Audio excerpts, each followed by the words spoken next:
So we're just going to have a conversation. How many of you want to write a short story or a novel down the line? Okay, almost all of us. Even as you want to write stories, you must understand in what generation, in what age we are living, right? Right now, the medium that is becoming increasingly very popular is video. Far fewer people are reading books than say 10 or 20 years ago. To whatever that you are doing, a human being will always tell stories, and it always starts from here. This can also be a typewriter, but it starts from the ink, right? But now you have to start thinking visually, right? Because when you write a novel just for reading is different than when you write for video. So that's something that for a generation we're going to embrace.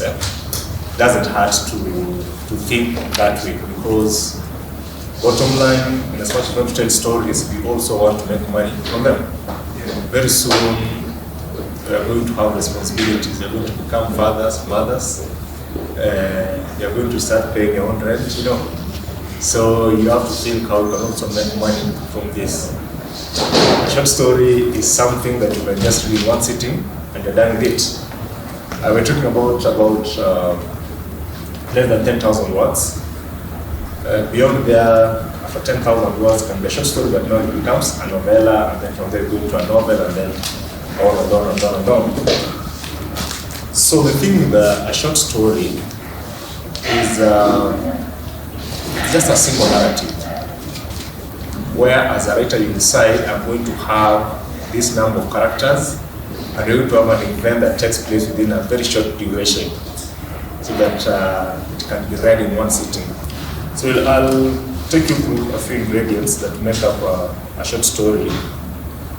And when you want to write a short story or a novel, the first thing you have to think about actively is the plot.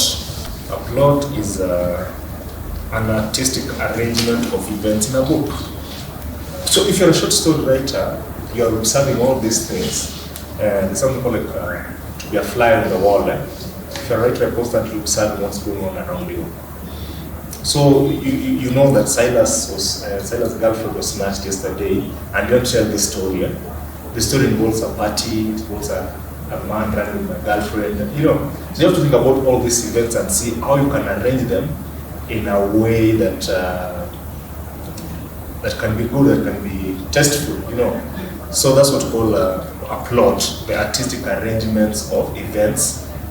Any event that you want to know, you have to arrange them, you want to know where to start and where you're going to end. I'll use my novel as an example for those who have not read it. It's about a man who gets divorced. And initially the novel is supposed to be a short story. And I will just write about a man who gets divorced, goes to a club, picks a woman, they go home and they do their thing. And it was supposed to end there at chapter 1. And then along the way I said, this thing can be a novel. So to be a novel now, I had to go back to the first paragraph of my novel, and I had to answer something, why is this man being divorced?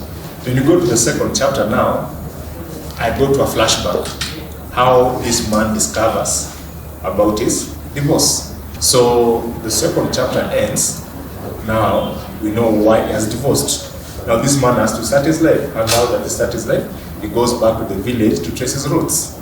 Once in the village now, there are 2 chapters there, in the village, and then he sinks to depression and akunywa. It becomes just a useless guy in the village, another akunywa changani, and then he can't live like that. Now he has to come back to Nairobi to start over. So the way that novel is arranged, it starts like right now. We go back to a flashback just to answer some of the questions from the first chapter, and then from there it takes a different trajectory. Another thing with the plot is that you have to know how to create suspense. You have to create that tension in the reader. You have to create that pleasurable anxiety. You have to make a reader anxious. Like there I start my novel, it starts on a very strong note, like the first time it's an expletive, the first time I slept with this really was the night after the court divorced me. I lasted longer in bed, blah, blah, blah, blah, blah, you know. So immediately from the first chapter, you created that tension, yes, and you create that anxiety. So you want to know, like, come on. So those are things that you have to do these things in a very deliberate way. You know, you're just playing with the emotions of the reader. Number two, in writing a short story is the point of view. You have to decide, I'm going to tell this narrative from what point of view. It can be the first person, I, like yourself telling the story. It can be the second person, which is very technical, but it can be the third person, which is called like the omniscient narrator. So the first person works when you want to own that narrative fully. The second person works, the second person narration, when you use the you, you woke up in the morning, you went to the market, blah, blah, blah. It's a very technical way of telling a story, but it's, you're indulging the reader. It's sort of like a conspiracy. I don't know, so like some people are just naturally sarcastic. Some people are maybe sad. Some guys are just humorous, you know. Some guys are always very ironic when they're talking. So that's what we call the voice. The voice is your unique identity. When you're starting, of course, you can imitate people, but imitation can only get you so far. Along the way, you have to adopt a voice that works for you, because each one of us is very different. So it all depends your style, the style that you want to adopt. Personally, I like a narrative that moves. And that also now takes us back to the plot. The movement, how do you manage time in a story? I'll take you back to my novel, which most of you have not read, and that's why I'm discussing it. The story starts from the money law courts. That guy comes to town, takes his car, goes to Sophie, goes to a pub, gets a woman, goes to the woman's place, they do their thing, the woman is getting attached, and then this guy withdraws. I leave it there. We go to discussing why this man is being divorced. So, but when telling a story, you have to pick the most interesting parts of life. And you can decide to rush with the reader, or you can decide to take the reader most. There's another called Tom Clancy. Like I can take like 6 months reading it, because you can decide like for 2 pages, it's just describing how an airplane works, how a jet fighter works.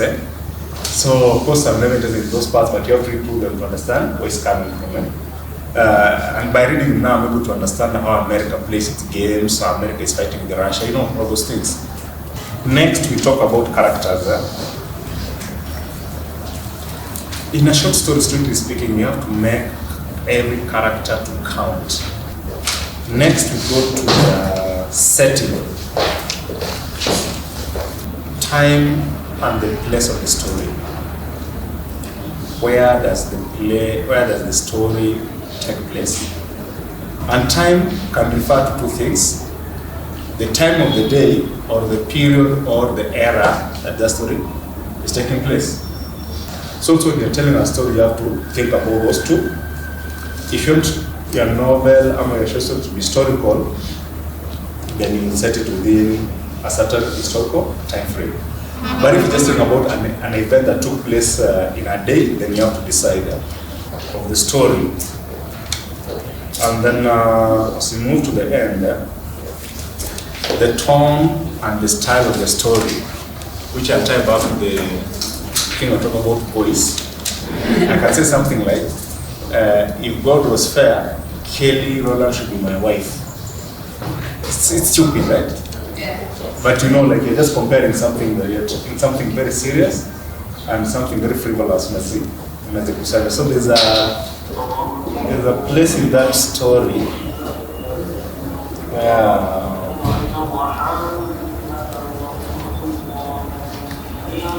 where she goes like, if he doesn't telephone me, I'll know God is angry with me. I'll count 500 by 5s, and if he hasn't called me by me then, I will know God isn't going to help me ever again. That will be the sign. 5, 10, 15, 20, 25, 30, 35, 40, 45, 50, 55. We want him to stop at some point, but it goes on and on and on. It just building that tension. It was bad.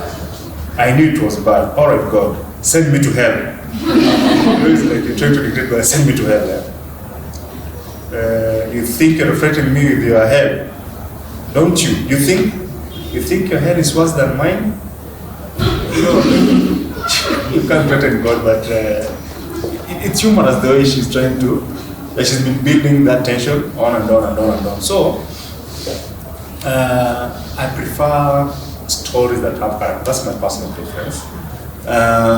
One of the greatest writers in the 20th century, Ernest Hemingway, his stories were a bit too dry for me. I like the stories, like I read him a lot. He's one of my, like one of the guys that I really respect. But when you're reading the stories, have no emotion. It's like Silas woke up in the morning. Silas borrowed a matatu. Silas went to Nairobi. Yani, hakuna any kind of emotion, no tension, no nothing. The story is good. They say that it's a good style as a writer if you can tell the story without trying to bribe the reader with humor, funny things. Just write as dry as possible. You finish with themes. Style. What style do you employ when writing your stories? This is also tied to the tone and the voice and everything. And of course, you've read about the figurative language, the metaphors, the similes, all those things. You have to work them on at your fingertips. And to be a good writer, you have to be inventive. You can't just say like Silas is as tall as a giraffe. That is too cliche, Writers don't do cliches. You just take the cliche and try to invent something new out of it, something fresh. If you can't be as tall as a giraffe, what can you be tall as?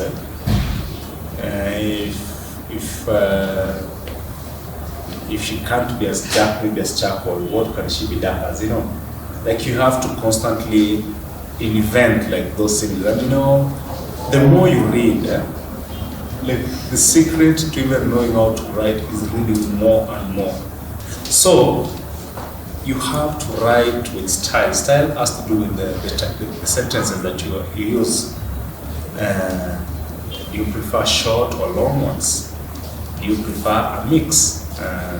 How do you utilize one-worded sentences? How do you use how do you use punctuation? For your story to have that bit of tension and all that.